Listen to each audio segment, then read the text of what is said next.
So we are talking to Dr. George Hambrick, and it is January 31st, 2007. Dr. Hambrick, you have been working with Howard for, what, about 5-6 years now? Correct. How did Howard come to you at the American Skin Association? Because I think at that time you were the chair and the founder and kind of everything related to the ASA. Right, but I was a chair at Cornell. He came through a introduction by Dr. Philip Priolo to one of our tennis benefits, and he didn't come to it, but he sent a small donation, and so he got on our mailing list, and subsequent mailing lists he responded to one about melanoma 6 or 7 years down the track, and sent us a great contribution out of the blue, which we followed through and talked to Philip Priolo about how he would feel about coming actively engaged with the American Skin Association. And Philip said yes, yes. So I called Howard and he said yes, yes. And that's how we started. And at the time that Howard joined the board Yes. of the ASA, if I remember correctly, you were just in the middle of going through a kind of strategic planning process. Correct. In terms of redefining the organization. Correct. Tell me what part Howard started to play in that once he joined the board. Well, he played an essential role in that. He came in with great enthusiasm and great commitment, and most of all, an ability to understand where he was with a board that was growing old in time sequence as well as age. And he has handled it with some very direct but appropriate management. Today we have a board that's beginning to change its face, getting younger people and getting more enthusiastic participation by the board. Of course, a foundation like ours really depends on an active board. We've been fortunate in his ability to see that happen. He conducts meetings with great ease, but no frictions. Everything goes very quietly and smoothly with his going right through the agenda. The board members are astounded by what he accomplishes. Well, tell me some of what he accomplishes. Well, we have increased our assets considerably. We've taken a focus out of everything to put some focus on cancer, melanoma, that wasn't there before.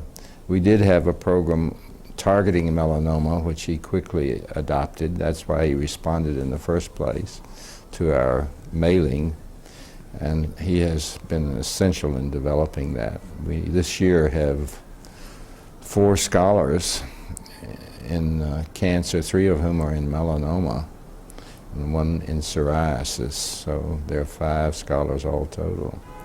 But that's a result of Howard and his family's enthusiasm for supporting such activities. These are scholars at $50,000 per year in research in melanoma. Most of these people are at a bridge level. They are coming out of their training and trying to get funding out of NIH and other sources of funding, and we support them through that trial period of creating their CVs and their bibliographies so that they're noticed by people at the NIH awarding tables. He's been very prominent in bringing people to action. We have more committees than we've ever had before. We have an education council. We have a promotions council. We have nominating, of course, financial, and so on down the usual numbers. But everything is looking bright, and there is a future here. In leadership, we hope he'll stay forever. Well, how was it that Howard became the leader? How is it that he became the chairman of the board? And that happened rather quickly, didn't it? Yes, well, that's what we needed. We needed a chairman of the board. Not to mention names, our previous chair was an elderly gentleman who's still on the board, who did the best he could with me as a president, and we needed somebody with the enthusiasm that Howard brought to the table. We had had nobody like that. In working with Howard, what are the specific kinds of skills and experiences that he did bring to the table? Well, first of all, he's brilliant, as you well know. He can think through something in a second. As I say to him, you answer the question before I even finish it. He can think ahead of you, and he's got a brilliant IQ. Off the record, I don't know where it would be. I have not known anybody with his level of IQ in my career of 60-some years in medicine. He would have been an excellent physician. He can understand all the science that's presented to him and interpret it back to the scientists, what they're trying to get across to the people in the audience. He can synthesize in a simple fashion what's being said, although it's in scientific terms as he hears it. He can reduce it to a meaningful interpretation. One of the things that I find very interesting about your relationship is how willing you are to share Howard. You've introduced him to a couple of organizations that have absolutely nothing to do with skin diseases, to the Thomas Jefferson Foundation, for example. Tell me a little bit about... Well, the Thomas Jefferson Foundation, I have friends that are active in that. The curator of that is a lady who has been there for years, who's a PhD in history, and she is close to my family in Charlottesville, and I knew that they like people like Howard. So on an airplane one day, one of their development officers sat next to me, and I talked about Monticello and the Thomas Jefferson Foundation, and she said, "Oh, I have a folder. You can have the whole folder." And I said, "Sure, that would be great. I'll just show it to Howard and see if he has any interest." And lo and behold, he was very interested from the moment I mentioned Thomas Jefferson. I think he knows a lot about Thomas Jefferson, probably more than a lot of people at the Monticello residence know. But it's an active organization and going great in the education world and continuation of history for young people. I don't know the number of children that go through that residence, which is quite simple. Residence, when you think you can get through it in 20 minutes. It's a beautiful site, and Jefferson, of course, is a beautiful person to many people. He has his detractors, though, even in Charlottesville. But Howard is very enthusiastic. His last encounter he told me about was in Paris, where they had the first statue unveiled for Jefferson, and he was there representing the Thomas Jefferson Memorial, along with the curator, and the president came late because they had a ceremony up at Monticello for citizenship. They have these citizenship calls 2 or 3 times a year where people get inducted into citizenship for the USA up at Monticello. And he was delayed from coming until the last minute to Paris. But the other people there all got to know each other. The curator is interesting, and she said, called me in a couple of weeks afterwards and said, "George, I'm no longer scared of Howard." I said, "Oh my, you were frightened by him?" And she says he's a forceful man. And I guess he comes across very strong with his ideas of what they should be doing at the Thomas Jefferson, which I'm sure they appreciate. Were you ever afraid of Howard? No. The first encounter with him, we sat like you and I are sitting now, and no, he was very humanistic, down to earth, and I was simple-minded and down to earth. No, we exchange. We have conversations that are straight back and forth. No, I'm not afraid of him. But I'm not afraid of many people. Now, you have also made a very interesting connection for Howard with the Rockefeller University, Mm-hmm.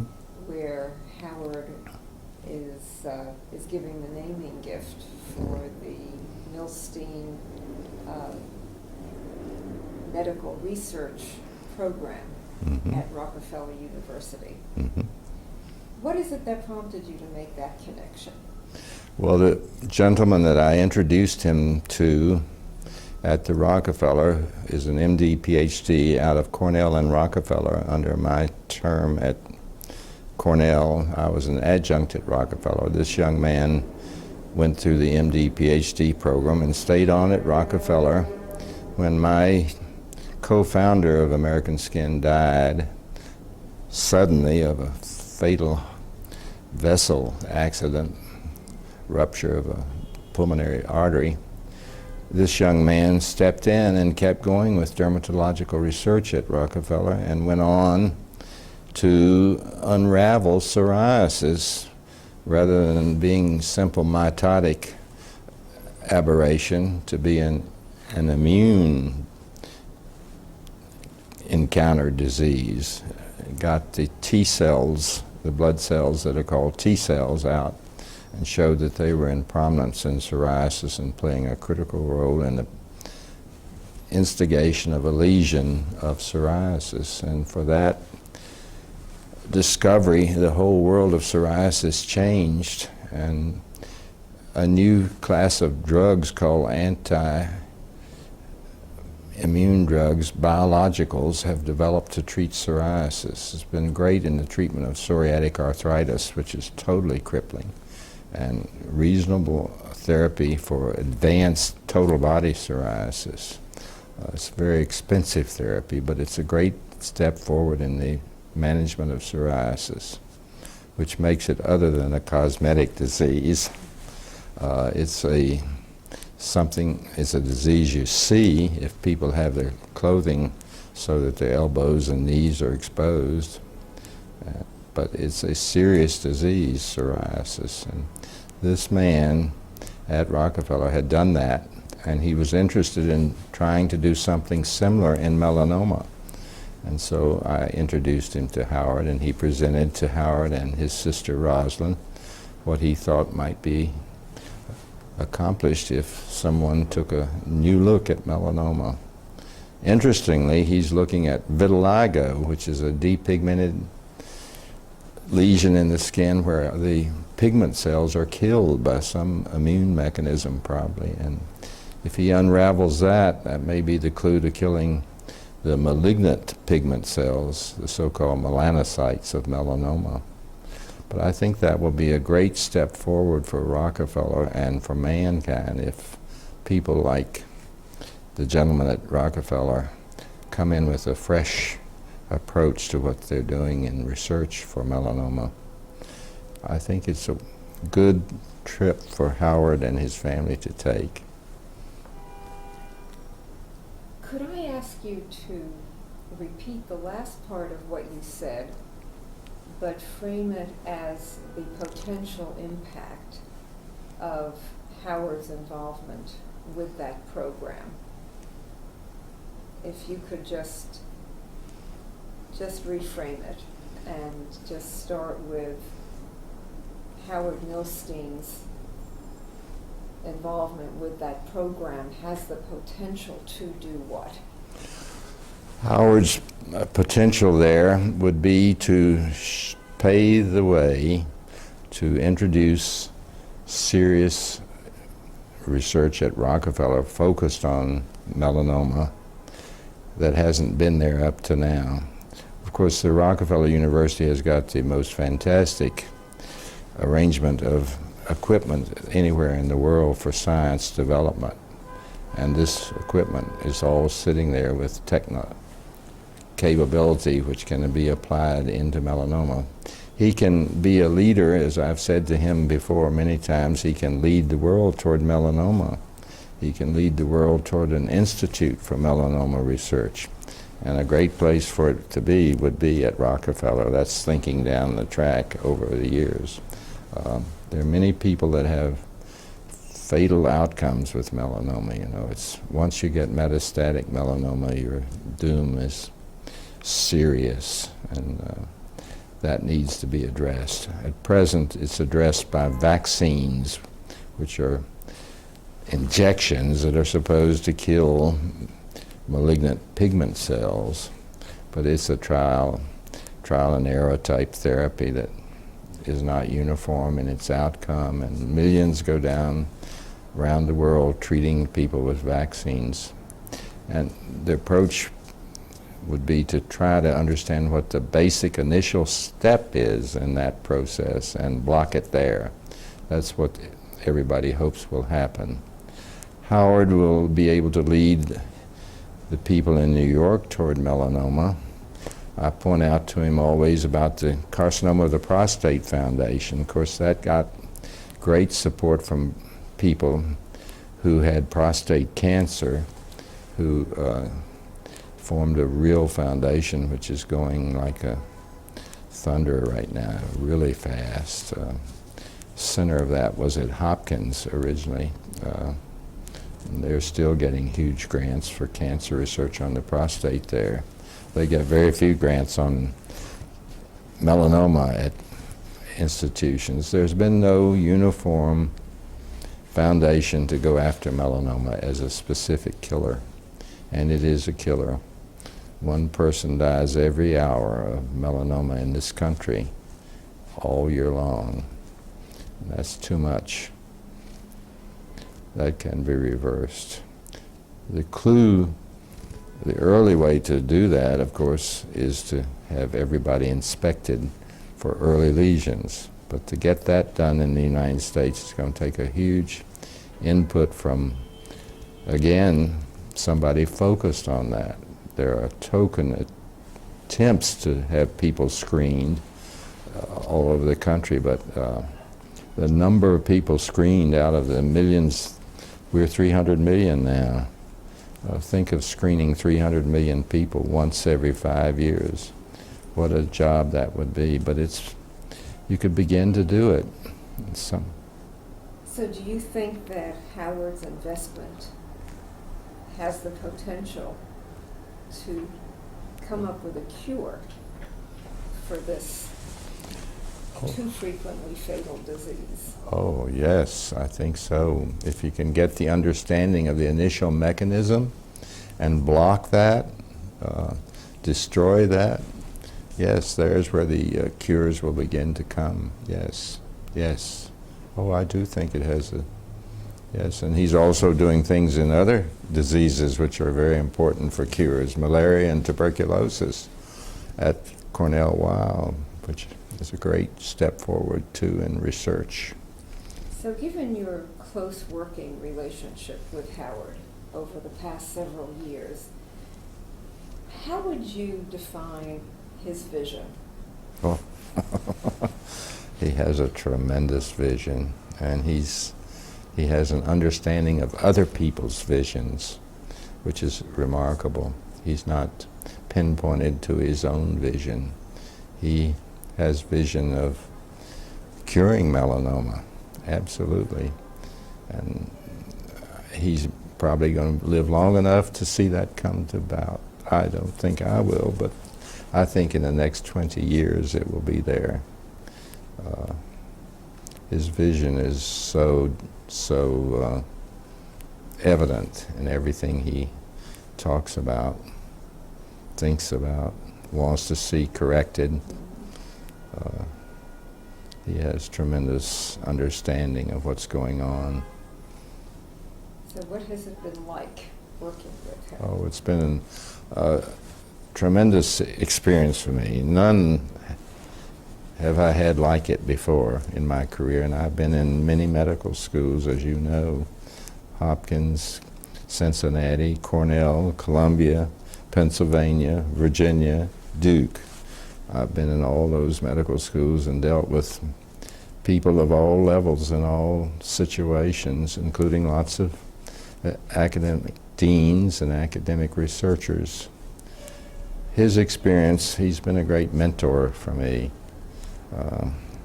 And I think his stability and ability not to get too emotionally involved with things, which I tend to do, but I have a different age than him.